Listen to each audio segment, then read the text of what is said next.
Let us make man. The word man here is the word ish. I-S-H. Write it down in Hebrew. Ish. It's a plural word, which means that God wasn't making a person. He was making a species. All of us is called man. For example, we call all dogs, dogs. We call all cats, cats. God called all of us man. Man is the designation of the whole species. It comes in two models, male and female. But it's all man. And then he says, I want to make this particular product in my own image. Write the word image down. See, this stuff is important. This is what set me free. The word image doesn't mean to look like. The Hebrew word means characteristics. Characteristics. Let them have the same characteristics, qualities of God. No Baptist pastor told me that. My father couldn't teach me that. He didn't know it. I had to find it for myself. I have God's character. Wow. What a discovery for a little boy sleeping on the floor. I am just like my father, God. Oh, my mind was changing. You know, we had teachers from Europe because we were oppressed by the British, you know. We were bought there as slaves years ago. My great-grandfather was a slave, you know. And so the British people, man, they told us that we were half-breed monkeys. They were very clear. They said, you are not fully humans. They told us this in class. One of them said to me, you are retarded. Your brain is maldeveloped. You are not able to be educated. All you can do is music and dancing. And that's why they still believe that today right here in this city. All your people do is dance and music. Why don't you run the economy?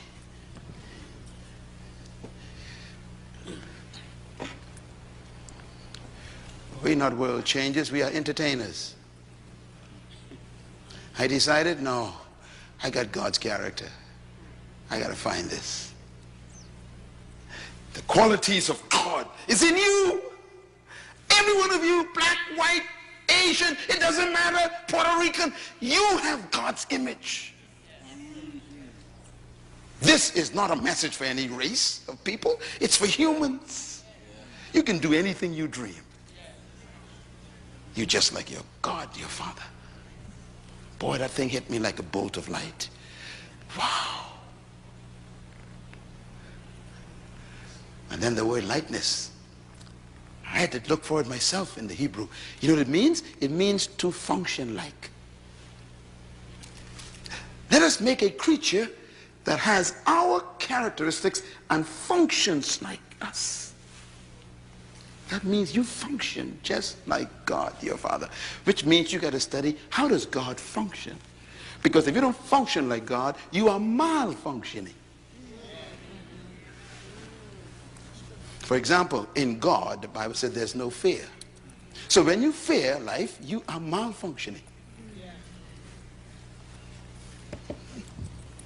So I'm afraid of nothing. I'm telling you, literally, I'm afraid of nothing. That makes me dangerous.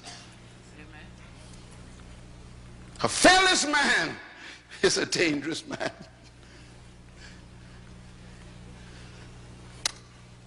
I'm not afraid of death. And that's the highest threat you can give me. And I'm not afraid of death. And you'll find that all true leaders have no fear of death. As a matter of fact, they have an affair with death. All true leaders. Why did God create you? Read it. To have what? Dominion. So what was the motivation for God's creation? Of you? Dominion. Why did God create you? Say it loud. Dominion. Well, what motivated God to create you? Dominion. What was the reason why God created you? Dominion. Yeah, not to have worship services. He never said prayer meetings. He never said to be a bishop. I don't know. Culture has done a good job at us. Here's a guy who's a bishop and can't pay his light bill. Here's an evangelist who owes everybody. Here's an apostle who can't even pay his mortgage.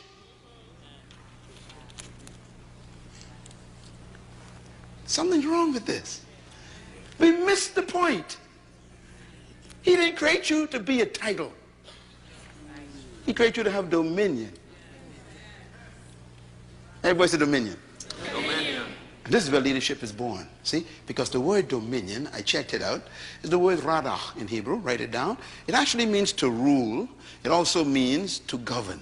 It means to master, to manage resources. It means to control things. It means to have sovereign authority. It actually means to lead. Please buy this CD and listen to it a few times. Get this in your spirit. That is why you were created. To be a ruler, a governor, a manager, a controller, an authority, and a leader. Now, here's why I changed. Here's why I changed. When I discovered this, I had to discover the second principle. I'm going to give it to you.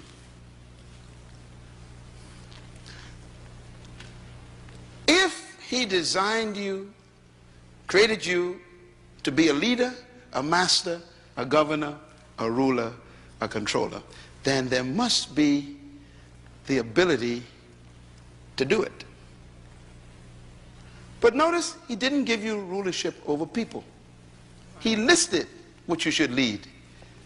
Birds, fish, animals, plants, and creeps.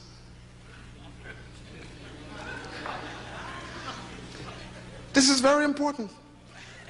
God says, let's make a leader, a governor, a manager, a ruler, not to rule people. So leadership in God's mind is not about people. It's about resources.